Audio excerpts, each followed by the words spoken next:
तो पहले इंपोर्ट करते हैं लोड पूरा।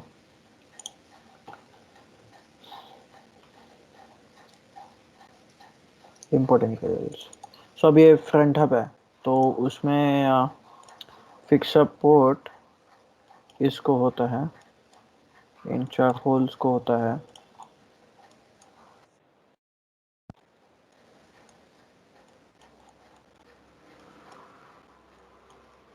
ओके, अप्लाई 8 फेसेस, ये फिक्सअप पोर्ट हो गया। अभी इसको हम होम करेंगे force, that would be vector, नहीं कंपोनेंट कर देंगे।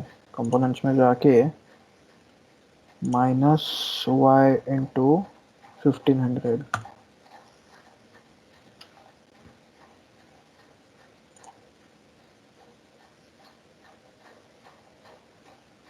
फिर इसको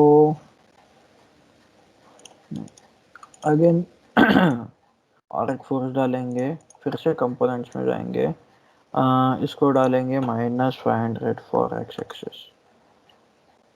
Then again we will go here, insert another force for this upper portion, and we will state the component as y, and it would be positive, so 1500 Newton for y. Then again a force of this phase with the component of positive x as 1500. Okay, so ये solution solve करेंगे। Then what's the total deformation, then equivalent mole masses, stress होगा shear, solve। total deformation 12 microns, 1500 newton, कुछ भी नहीं है। 1500 newton basically it goes around to 15,000 newton because of the braking. Braking में काम आता है, ये रिम को पकड़ता है। ओके, रिम व्हील की जो रिम होती है ना, सो व्हील की रिम को नट एंड बोल्ट करके ये पकड़ता है। सो जब ब्रेक अप्लाई होता है तो सबसे ज़्यादा फोर्स इन 4 पॉइंट्स पे आता है और ये सब फिक्स होता है। Okay, so what we are going to do is now add this as 15,000 Newton.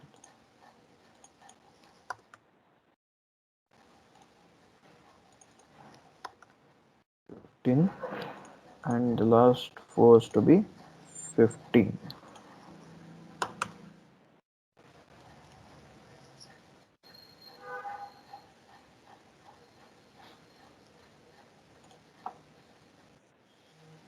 Okay, ये ऐसा फोर्स आया है हमारे पास with the shear stress of 396 Newton, 396 megapascal, 396 MPa. और ये तो स्टैटिक स्ट्रक्चरल में किया है, जब ये स्टेनलेस स्टील में होगा। ये पार्ट 1 है, अभी हम इसको स्टेनलेस स्टील में करेंगे।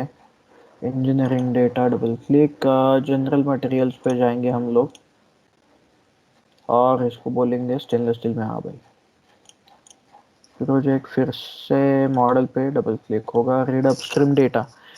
हमेशा डायरेक्टली मैकेनिकल से मिनिमाइज करके इंजीनियरिंग डेटा बदलो मत, मैकेनिकल को बंद करो, उसके बाद इंजीनियरिंग डेटा में जाओ, फिर select the material which you want, select the properties which you want, and then reinstate yourself into the mechanical by double clicking on the model। तब आ जाएंगे हम लोग, और तब इधर मॉडल में हम लोग गए, अगर ज्योमेट्री में हम लोग गए, और इधर पार्ट 1 में स्ट्रक्चरल स्टील में स्टेनलेस स्टील आ जाएगा। ओके, सो डायरेक्टली मैं इधर सॉल्व करूंगा तो ये आ जाएगा। सो अभी डिफॉर्मेशन बड़ा है, 0.5 mm है, समझे। और ये इम्पोर्टेड फोर्स है, इम्पोर्टेड लोड है ये, बॉडी टेम्परेचर ऑफ 120 मैक्स। अगर मैं बॉडी टेम्परेचर इधर देता हूँ, so what I will do is nothing, just Going in the model here, ये मॉडल ओपन करूँगा। अभी जो मैं हमने टेम्परेचर दिया था on the fix support of this, मतलब इधर दिया था और इधर, और इस अपोजिट साइड में इधर दिया था। सो अभी टेम्परेचर को इधर इधर दिया, so we will select it again and select this face also. So 4 faces हो गए, सॉल्व करेंगे। टेम्परेचर बढ़ेगा इधर। ओके, सो अभी टेम्परेचर बढ़ा है हमारे पास, आ गए हम लोग। सो इसको कैंसिल कर देंगे, फिर से इसके मॉडल में जाएंगे,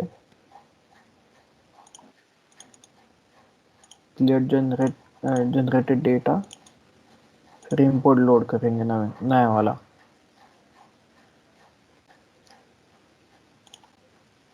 अरे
so as you can see here, the total deformation as at this moment with with 500 microns.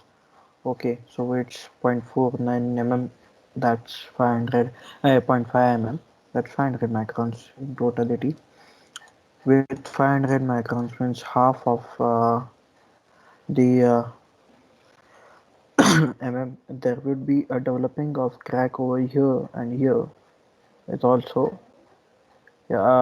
इसका तो कुछ इतना important नहीं है, this part.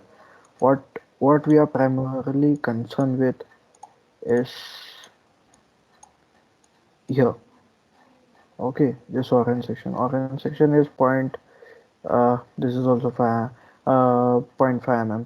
So 0.5 mm and 0.5 mm approximately एक क्रैक डेवलप होगा इधर। सो 15,000 न्यूटन पे अगर इसका जो टेम्परेचर है, बॉडी टेम्परेचर है, वो 120 डिग्रीज पहुंच गया इधर, so it would be like hell over this. Basically generally जाता नहीं है 120 degrees, but it goes around till 80 to 60 degrees. तो ये टूटता नहीं है क्योंकि ये एल्यूमिनियम स्टेनलेस स्टील से बना हुआ रहता है, सो ये जनरली टूटता नहीं है। अगर इसको हम एल्यूमिनियम एलॉय में रखें तो क्या होता है देखते हैं। Once again aluminium alloy, weight reduction के चलते अगर हमने कुछ किया तो एल्यूमिनियम अलॉय भी होता है। So what we can do is like switch it from stainless steel to aluminium alloy. फिर देखेंगे आगे ज़्यादा होना चाहिए। स्ट्रक्चरल स्टील से जाएगा या स्टेनलेस स्टील में, एंड सॉल्व।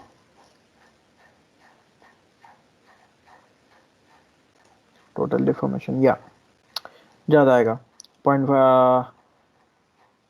ये 0.52 आया है, एंड इसकी ऑरेंज वाली ये है 0.5। So yes we I am right कि ये ज़्यादा ये होगा, ब्रेकेज होगा इसमें अगर एल्यूमिनियम का है और 120 डिग्रीज पे है। So this is general thing with thermal analysis and static structure, where you can combine both and have a good view of everything. Thank you for watching. Please subscribe the channel for more related videos.